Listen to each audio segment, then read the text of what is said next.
Hey everyone, we're back working on our little vanilla project. Well, I probably shouldn't say little. This is probably going to be the last major episode before I actually initially release the map.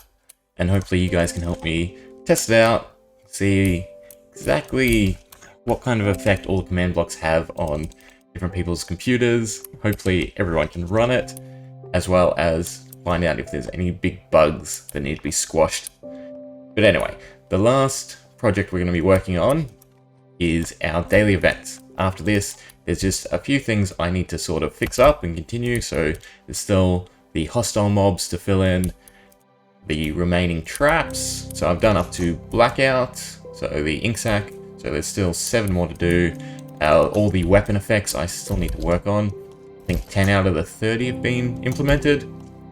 But the main issue is the majority of what's left is just writing out commands and then copy and pasting them in, and there's not really anything too exciting there, nor is there anything new we're sort of introducing. There is one more secret system I want to implement, and we'll leave it as a surprise. That's why we've got one blank spot. But anyway, we'll hop into the daily events, and that's gone a bit out of hand. Worry about that later.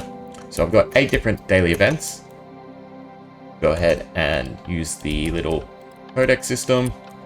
So these actually activate the effects. These are just so you can check them out, see what they are, try to figure out what they do from what they say. So there's Sickly, Treasure Hunt, Wanderer, Infested, Energized, Conqueror, Wizened, and Hearty Breakfast. And they're all fairly simple to set up. So all we're doing is we're running a daylight sensor.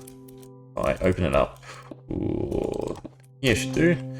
To 3 bits of redstone. So why we're using 3 is when the player can initially sleep, the daylight sensor still has an output of 2, meaning this is the redstone that gets cut off.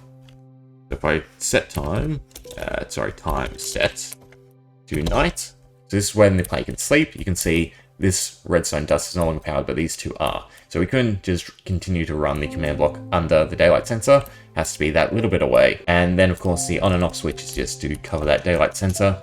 We can go ahead and turn it off, and we'll just manually trigger it to show off some of the effects. We'll hop down underneath, and we'll set the time back though. So it shouldn't pick it up, it should be fine.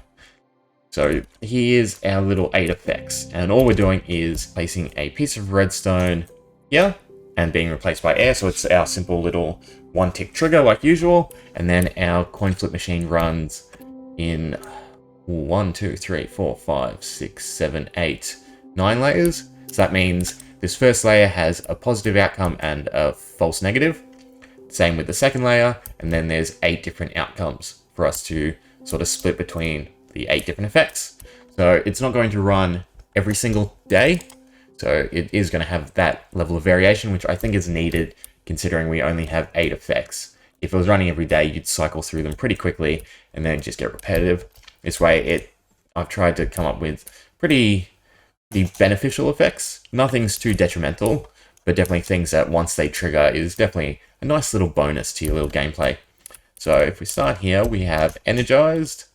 So I'm just using the tell raw command like usual. So tell raw at all, we'll put energize, and then it has this little hover event to actually tell you or give you a hint as to what the event is actually triggering. And for this one, all we're doing is giving the player haste, speed, and jump boost. So obviously energize, you can run around. If you've ever seen the battery ads, you have energized in America, don't you? Sure you do. Next one was Conqueror. So we're giving strength, resistance, and fire resistance. So this is more of a go out, fight stuff type of day. Wizened, this one's a bit different. We're using the experience command to add 30 levels to the player. The reason I'm fine to use 30 is 30's become this big milestone in Minecraft. So the way the enchanting system works nowadays, obviously you need 30. You need more than 30 to actually use your max level enchants. So getting to 30 is really the pronto thing. But the more important reason is all of our systems revolve around naming, meaning the anvil gets quite a lot of use, and that of course costs experience. So Wizen just helps sort of speed up that process. When you get it, it's just a little bit of a bonus to actually be able to use more of the systems we're implementing more often. The last one for this side was Hearty Breakfast. So we're just giving health boost, saturation, and absorption. On this side, these ones are a bit more special. They're more than just effects. So this first one is Infested, and it's summoning spiders. Oh, this one's actually a cave spider. Interesting. So there is variation. There's one normal spider, and it looks like 3 cave spiders. Wonder why I did that. Who knows? It was a while since I last wrote them. But the main thing is their health is being modified. So the spider has 30 health. Then the cave spiders have 20, 10, and 5. But the most important thing is because this does trigger at day start, they're not actually an issue. So if you let them be, they're not going to attack you. The main thing is, obviously, if you let it roll over tonight, then suddenly you've got 4 spiders in your home that you kind of need to get rid of. And of course, just to make it a bit more careful, they have both invisibility for the duration of the day. So I think this is about 15 minutes of invisibility. And also, is it glowing? I think that's the right terminology. Glowing for just a short 15 seconds, or I want to say 5 seconds. Divided by 20 would be 15 seconds. Just so you know where they are. Next up, we have a Wandering Trader. Why is there a space there? Don't think it impacts it. So this one's very special. I'm almost tempted to trigger it. So no matter where I trigger it, he's going to probably fall to his death. Ooh. Cool. So yeah, so Wanderer, riches beyond desire at a price, of course. And if we look at his traits, he's got some very special traits for us. So he first off converts any of your resources. So copper to iron, iron to gold, gold to diamonds, diamonds to netherite, and netherite scraps to actual ingots. So it's a quick system to sort of process everything if you want to convert and get ahead. But more importantly, he has these enchantment books. And all of these are about 1 level higher than the maximum you can get in game. So they are very special. And you kind of want to try and get them every time he appears.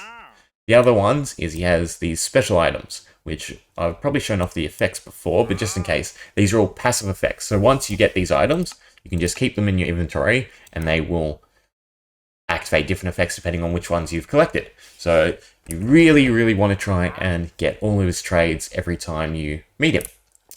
You can also see he's holding an item. So if you kill him, who knows what happens. Bye-bye. Next up, we have, where could it be? So Treasure Hunt is another interesting one.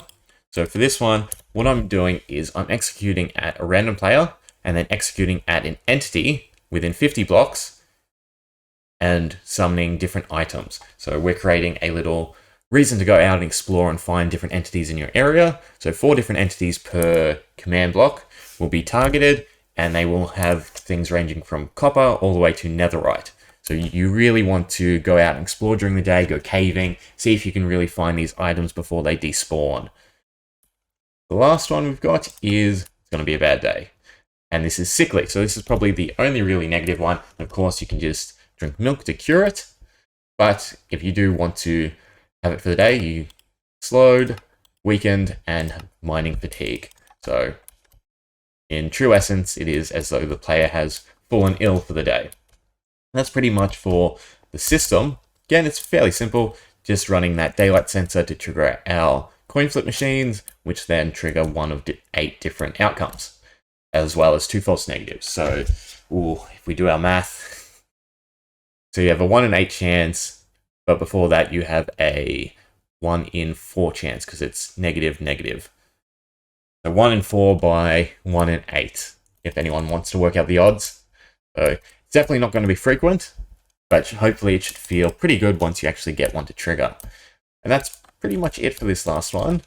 I mean, we can go ahead and show off the system. I don't know if I can get to trigger straight away, because this is essentially what we're doing. We're just putting in this redstone block every time a new day cycles around. You can see it's lighting up. Doesn't look like we're getting past this first tier, because I'm not seeing the second. Oh, there we go. Third one, yep, so we should get something this time around. We got Energize, so jump boost, speed, and haste. You can't see the timers right now, but it is only 15 minutes, so it should replicate an actual day up until when you can sleep, because I'm pretty sure it's about 15-minute mark. The night rolls around and it's 5 minutes of night to the next day cycle. So if you do sleep, you generally won't overlap on any of the effects, which I think is pretty good. More so of a necessity. But yeah, that's pretty much it. Everything now is just me polishing off, and then we can go ahead and put the map up, and hopefully there's some of you out there who wants to experience it with me. And I really hope you do enjoy it, and thanks for watching. See ya.